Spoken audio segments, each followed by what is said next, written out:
Right now, sitting quietly inside your Windows 11 settings menu, there are a handful of toggles switched on by default that most people never even knew existed.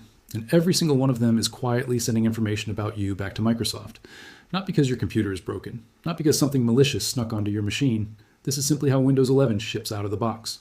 In this video, I'm walking you through 5 specific settings I genuinely recommend changing, exactly where to find each one, and exactly what changing it actually does for your privacy. None of these require any special technical skill, no third-party software, and none of them will break your computer or stop it from receiving security updates. Stick around, because this is a 15-minute setup that can meaningfully change how much of your daily activity gets funneled back to Microsoft. And if you want more real, practical privacy and tech breakdowns like this one, go ahead and hit that follow button now, because we are just getting started. Before we get into the 5 specific settings, let's talk briefly about why any of this matters in the first place. Because I think a lot of people assume their computer is either completely private or completely compromised, when the reality sits somewhere in between. Windows 11 collects data about you at several different levels simultaneously. Some of that data collection is genuinely necessary. Things like basic hardware information, crash reports, and the kind of diagnostic data Microsoft needs to keep your system secure and properly updated. The baseline level of data collection cannot be turned off through the settings menu. And honestly, that is a reasonable trade-off for most people, since it directly supports keeping your device patched and protected against real security threats. But layered on top of that required baseline, Windows 11 also ships with a second category of data collection, one that is entirely optional, and one that exists primarily to power advertising, personalized recommendations, and behavioral tracking across the apps and services you use every day. This is the category we are focused on in this video. None of these 5 settings we are about to walk through will reduce how secure your PC is or interfere with Windows Update in any way. What they will do is meaningfully reduce how much of your everyday behavior gets collected, packaged, and used to build a more detailed profile of you, either for advertising purposes or for feeding personalization features you may not have specifically asked for. It is also worth mentioning up front that Microsoft ships new Windows 11 installations with most of these settings already switched on by default, not off. That is not an accident. Having these settings enabled by default gives Microsoft and its advertising partners access to more usable behavioral data across a much larger share of users, since most people never go digging through settings menus after their initial setup. Turning these off is not doing anything unusual or suspicious. It is simply opting out of data collection you were automatically opted into without being clearly asked. All right, let's get into the 5 settings. Setting number 1, turn off your advertising ID. This is genuinely the single most impactful change on this entire list. And it is also usually the first one most privacy guides recommend for good reason. Windows 11 automatically generates a unique advertising identifier for every user account on your PC. Think of this identifier as something similar to a tracking cookie in a web browser, except instead of living inside one specific website, it lives at the operating system level, meaning any app installed on your PC that wants to show you personalized ads can tap into that same shared identifier. Because it is shared across every app rather than being unique to each individual app, it allows advertisers to stitch together your activity across completely different applications into a single combined profile, something that would otherwise be much harder to do if each app only had its own isolated data. To turn this off, open Settings, either by searching for it in your Start menu or pressing the Windows key plus I on your keyboard, then head into Privacy and Security. From there, look for a section called Recommendations and Offers. On some slightly older Windows 11 installations, this same setting may instead be located under a section simply labeled General, since Microsoft has been gradually reorganizing where these controls live across recent updates. Once you find that page, look for a toggle labeled something like Let Apps Show Me Personalized Ads by Using My Advertising ID, and switch it off. While you're on that same page, it is also worth switching off 2 closely related toggles sitting right next to it. One labeled Let Websites Show Me Locally Relevant Content by Accessing My Language List, and another labeled something along the lines of Letting Windows Improve Start and Search Results by Tracking Which Apps You Open and How Often You Use Them. Here is an important detail worth understanding clearly, because it prevents a common misunderstanding people have about this particular setting. Turning off your advertising ID does not actually reduce how many ads you see while using Windows or your apps. You will still see roughly the same volume of advertising afterward. What changes is that those ads stop being personalized specifically to you, because apps lose access to the shared identifier that let them build that cross-app behavioral profile in the first place. If you were hoping this setting would eliminate ads entirely, it will not. But if your actual concern is being tracked and profiled across different apps based on your behavior, this is exactly the setting that addresses that concern directly. As a small bonus, if you ever want to reset your tracking history without a full system reinstall, simply toggling this setting off and then back on again actually generates you a completely new advertising ID, effectively giving you a clean slate disconnected from whatever profile had already been built up to that point. It is worth pausing here to explain, in slightly more concrete terms, why a single shared advertising identifier ends up mattering so much more than most people initially assume. Imagine you use a shopping app, a news app, and a fitness app, all completely unrelated to each other, built by 3 entirely different companies with no direct business relationship. Individually, each of those apps only knows about your activity within that one specific app. But because all 3 apps can tap into the same underlying Windows advertising ID, advertising networks operating behind the scenes can combine signals from all 3, building a single, more complete picture of your interests, habits, and behavior that no individual app developer actually built on their own, simply by piggybacking on a shared identifier baked directly into the operating system. Switching that identifier off effectively cuts that connective thread, forcing each app back into only knowing about your activity within its own separate silo, rather than contributing to a combined profile assembled behind the scenes. Setting number 2, turn off optional diagnostic data. Head back into Settings, then Privacy and Security, and this time look for a section called Diagnostics and Feedback. Inside this section, you will find a setting related to diagnostic data levels. Microsoft splits this into 2 tiers: required diagnostic data, which covers basic device health, crash reports, and security-related information. Microsoft needs to keep your system functioning. And properly patched and optional diagnostic data, which covers a much broader, more detailed category, including specific usage patterns, more granular app activity, and additional behavioral information that goes well beyond what is strictly necessary for keeping your device secure. Switch the toggle for sending optional diagnostic data to off, keeping only the required baseline active. While you are on that same diagnostics and feedback page, there are 2 additional toggles worth switching off as well. One is usually labeled something like Improve Inking and Typing Recognition, which, if left on, sends samples of how you type and write to Microsoft in order to improve their handwriting and predictive text recognition systems. The other is a setting called Tailored Experiences, which controls whether Microsoft uses the diagnostic data it collects from you specifically to generate personalized tips, in-app suggestions, and targeted recommendations. Turning this off does not stop the required baseline diagnostic data from being sent, but it does stop that data from being additionally repurposed to build out personalized suggestions and recommendations tied specifically to your usage patterns. One more detail worth knowing about this same settings page: many Windows 11 installations also include a button, usually located near the bottom of the diagnostics and feedback page, labeled something like Delete Diagnostic Data. Clicking this sends a request to Microsoft to remove diagnostic data already associated with your device from their servers, going back through your device's history rather than only affecting data collected going forward. This is a genuinely useful additional step if you are specifically trying to reduce the amount of historical data already tied to your device, rather than only limiting what gets collected from this point onward. A common question people ask at this point is whether turning off optional diagnostic data will somehow make their PC less secure or less stable over time. The honest, verified answer is no. Required diagnostic data continues flowing to Microsoft regardless of how you configure this particular setting. And that required baseline is specifically what covers the information Microsoft actually needs to identify widespread issues, ship security patches, and keep Windows Update functioning correctly across the broader user base. Optional diagnostic data exists on top of that baseline, covering more detailed, granular behavioral information that goes well beyond basic security and stability needs. You can safely switch it off without any meaningful downside to how well your system continues to function or how reliably it continues receiving updates. Setting number 3, turn off activity history, sometimes still referred to by its older name, Timeline. This feature, when enabled, keeps a detailed running record of the specific apps, websites, and documents you interact with over time, syncing that activity history to your Microsoft account, so it can, in theory, follow you across multiple devices, letting you pick up a task on a different PC exactly where you left off on your current one. While that syncing convenience sounds appealing on paper, it also means Microsoft is maintaining a fairly detailed and ongoing timeline of your everyday activity across your devices, stored and associated directly with your Microsoft account. To adjust this, head into Settings, then Privacy and Security, and look for a section labeled Activity History.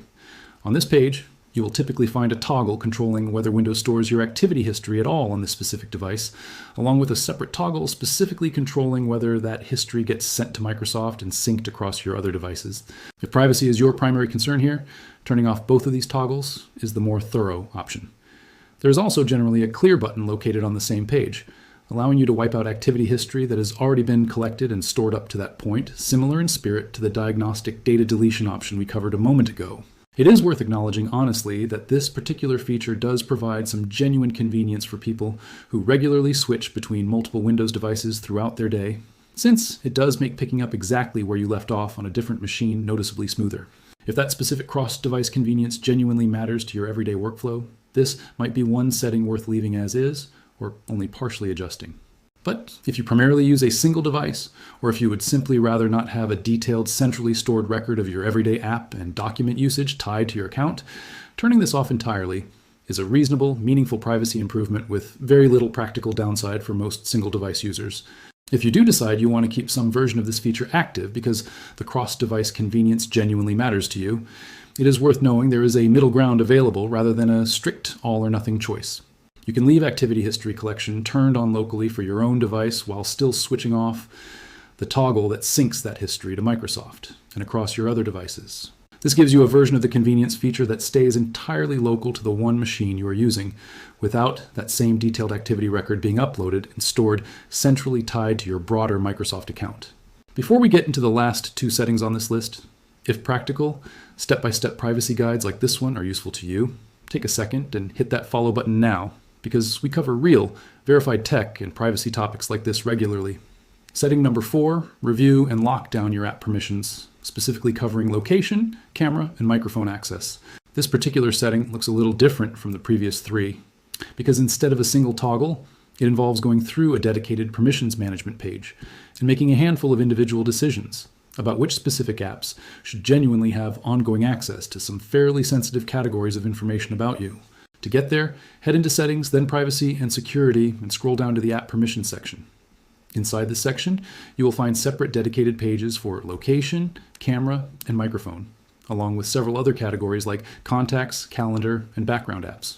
Starting with location, this page shows you a master toggle controlling location access system-wide, along with a detailed list underneath showing every individual app that has requested location access, letting you switch access on or off app by app, rather than only having a single blunt master switch.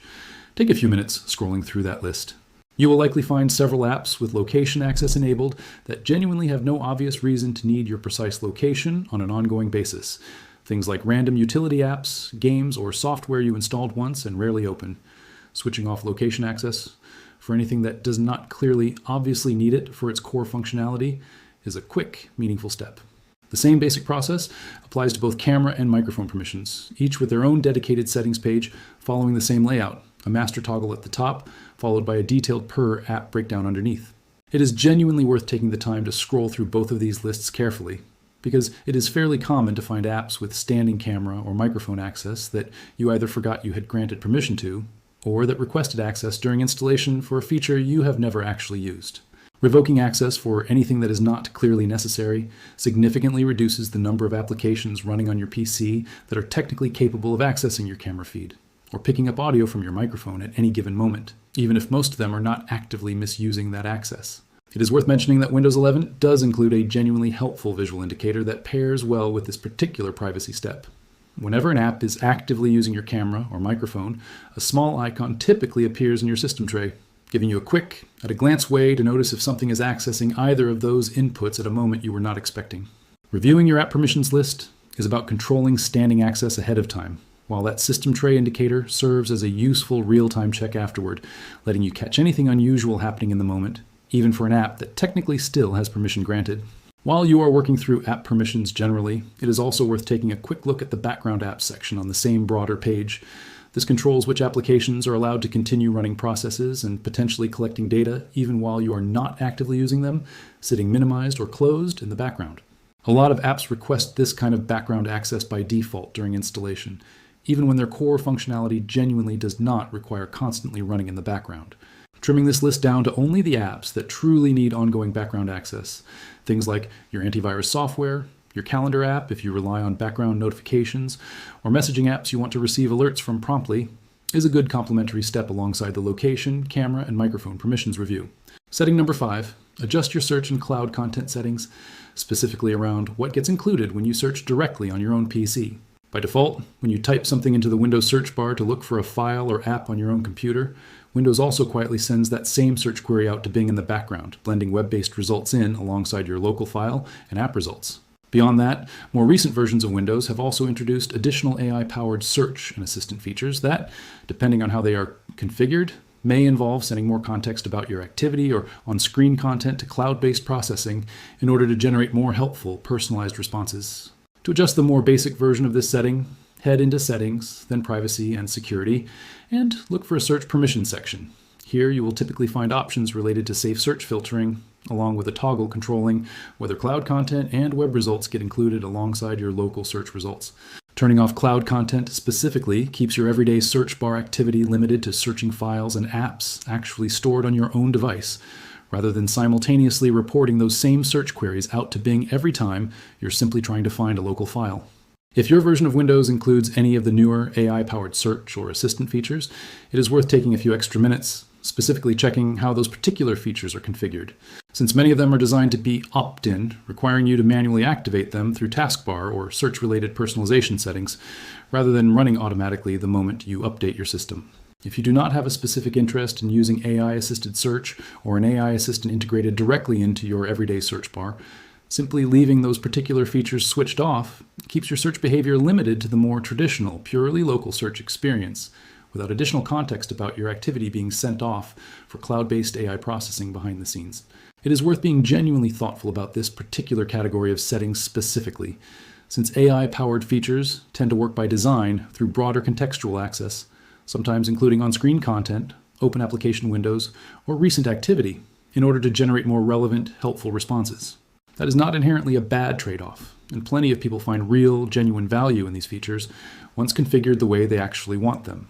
The key point is simply making sure activation happens because you specifically chose it, rather than discovering after the fact that a feature involving that level of contextual access was quietly running by default without you ever having made that choice deliberately.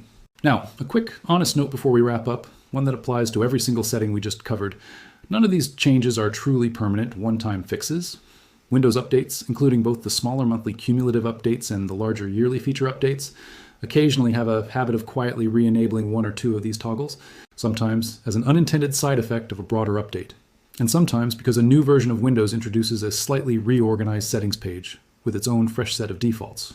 Because of that, it is genuinely worth setting a reminder to circle back through this same basic checklist every few months, particularly after any major Windows feature update, just to confirm everything is still configured the way you originally set it up. This does not need to be a lengthy process each time, since you already know exactly where each setting lives after doing it once. It is really just a quick 5-minute confirmation pass rather than starting completely from scratch. It is also worth being clear about what this particular 5-setting checklist is not. This is not a complete, exhaustive privacy hardening guide covering every single available toggle inside Windows 11, and it is intentionally not that. There are genuinely dozens of additional, smaller privacy-related settings scattered throughout different corners of the Windows Settings app, along with separate considerations around browser privacy settings. Account security features, like two-factor authentication and full disk encryption options like BitLocker for anyone specifically concerned about protecting their data in the event a device is lost or stolen. What we covered today represents the 5 settings that, in my view, deliver the most meaningful privacy improvement relative to the small amount of time it actually takes to adjust them, genuinely achievable in about 15 minutes total, without requiring any deep technical background or third-party tools.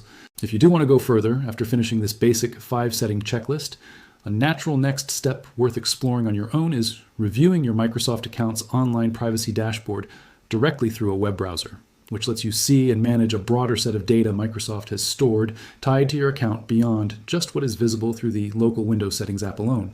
That is admittedly a slightly deeper rabbit hole than what we are covering in this particular video, but it is a reasonable next step for anyone who finishes this checklist and wants to keep tightening things up further. So, to bring this all together simply, Windows 11 ships with a range of optional data collection features switched on by default, not because your computer is compromised, but because that is simply how the operating system is configured out of the box. Turning off your advertising ID stops apps from stitching your activity into a single shared cross-app profile. Switching optional diagnostic data off, along with tailored experiences and inking and typing improvement, limits how much detailed behavioral data gets sent to Microsoft, beyond the required security baseline. Turning off activity. History stops a detailed, ongoing record of your app and document usage from being stored and synced to your Microsoft account. Reviewing and trimming down your app permissions for location, camera, microphone, and background access closes off unnecessary standing access that a lot of installed apps quietly accumulate over time. And adjusting your search and cloud content settings keeps your everyday local search activity from being automatically reported out to Bing and other cloud-based processing systems. None of these 5 changes will break your PC, slow it down, or interfere with receiving security updates. They simply shift you from being automatically opted into a broad range of optional data collection back into making that choice for yourself. That is the real practical breakdown here, based on documented, verified Windows 11 settings anyone can find and adjust themselves in about 15 minutes. If this helped you take a bit more control over what your own PC is sharing without you realizing it, follow this channel, because we are going to keep covering real, practical privacy and tech guidance exactly like this one. Drop a comment letting me know which of these 5 settings surprised you the most, or if you already had a couple of these locked down before watching this. And share this with someone you know who has never gone digging through their own Windows privacy settings before. We will see you in the next one.